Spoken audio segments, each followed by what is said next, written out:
What you are about to see is 20 meter or 25 meter bamboo poles.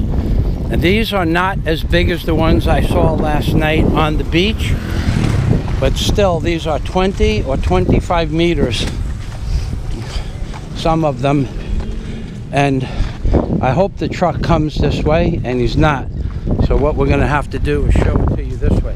Now the truck is 18 feet long, 17 feet long, and the poles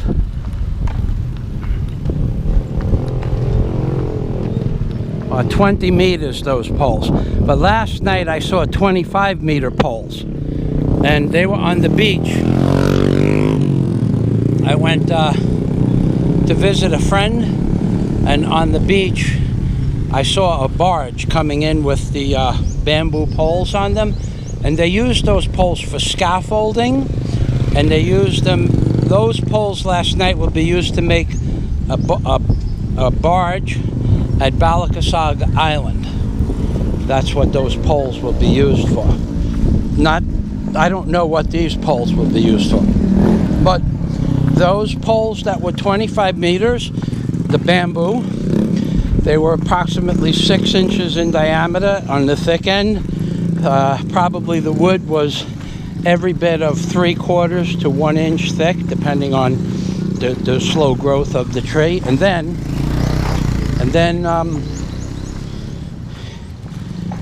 it took 10 or 11 or 12 years to grow them to 5.5 or 6 inches in diameter at the base. And Montag, it took 11 years to grow them like that. And also they are grown in Maribojak, which is just outside of Tagbilaran City.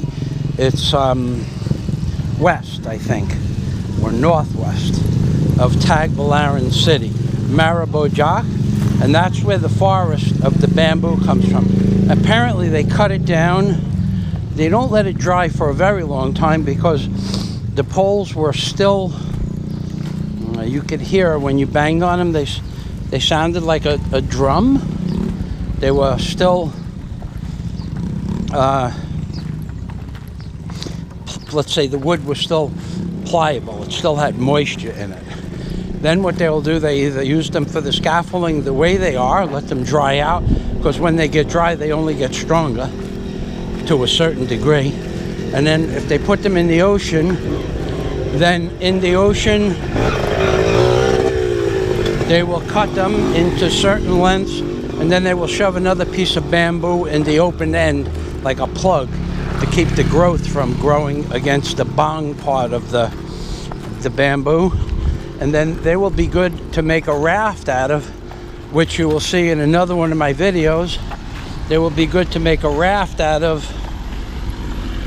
where the life expectancy of the bamboo that's underwater is 2 to 3 years before it gets waterlogged or the bugs go through it. So there we are.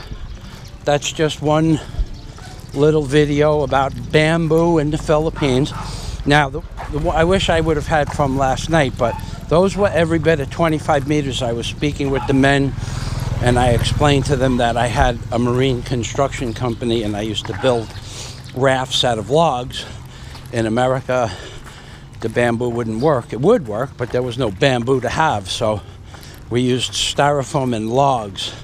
We would make a log frame, timber frame out of 6x6s, anything, bolt it together, and then just shove any styrofoam that we could find, billets, styrofoam cups, water bottles, empty water, empty plastic bottles, bags of anything that floated, bags of bottles, throw like 50 bottles in a gunny sack bag and then throw it in another gunny sack bag and just throw it underneath. It would be flotation. And then we used to put the poles in by hand with a stiff leg, but that's another story. Nobody in America knows how to work like that anymore. They do know how to work like that in the Philippines and in other third world countries where mechanisms have not taken over. But like I said, that's a story for another day. And God day to everybody from Michael Fazio in the Philippines, baby. That's right. Oy vey. Remember, ladies and gentlemen, always remember, the most important things in this world, total 3, baby. That's right. Oy vey and shalom from Michael Fazio in the Philippines. Look at this. The MANNY SKYWATCH. They have sprayed the crap out of us today, but the wind is so big.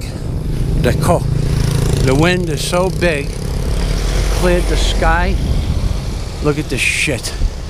Look at, oh my God, oh my God, oh my God. It's a square, rectangular, hexagonal, trapezoidal, cold, hot, blue, white, Enid sun. That is also not a sun, and it is a planet behind a parabolic dish, and it might be a spaceship, but an old spaceship with a parabolic reflector inside, in front of the spaceship, and that also controls the spaceship that is the planet of the moon. But I don't believe the moon is necessarily real. So what you have here is a square, rectangular, hexazoidal, trapezoidal, montozoidal, mongoloid, blue sun, which is white when it's not blue, and also a parabolic reflector inside a fake planet sun, which is a cold square planet, which could be Saturn, but it might not be Mercury, but it could be Pluto. Pluto's older brother, Mercury, Saturn's, Pluto square sun, hexagonal. That's right. And man, if you don't like my sense of humor, you could have banned me from your channel also. Mein Hapon. Mein Buntag. Buntag.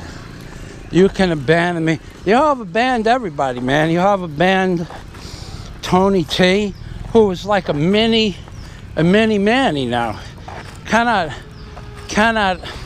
Tony T was doing some serious butt kissing to you, man. He made it wasn't saying, I'm so sorry, Manny. Tony T was a serious, and you took the bait like a champ, Manny. And Limey, I don't know what's up with Limey.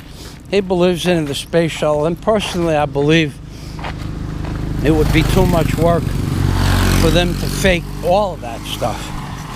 I think the space shuttle is real, considering I worked on it or saw components of it at Fairchild Industry in 1976 when I worked at Fairchild Industries. And then I went to Grumman because they tried to recruit the best of the best from Fairchild Industries to go into Grumman Aeronautical Space Engineering and Design techniques and building. And I actually saw the White Room, didn't go in the White Room at Grumman, but they actually tried to recruit me, and I just didn't want to work in a frickin' spacesuit. But anyway, you've pissed off Limey Watcher, told Limey Watcher to piss off. Mein Buntag. Look at this beautiful lady, guapa. No, I have. Salamat. Mein Buntag, sweetheart. And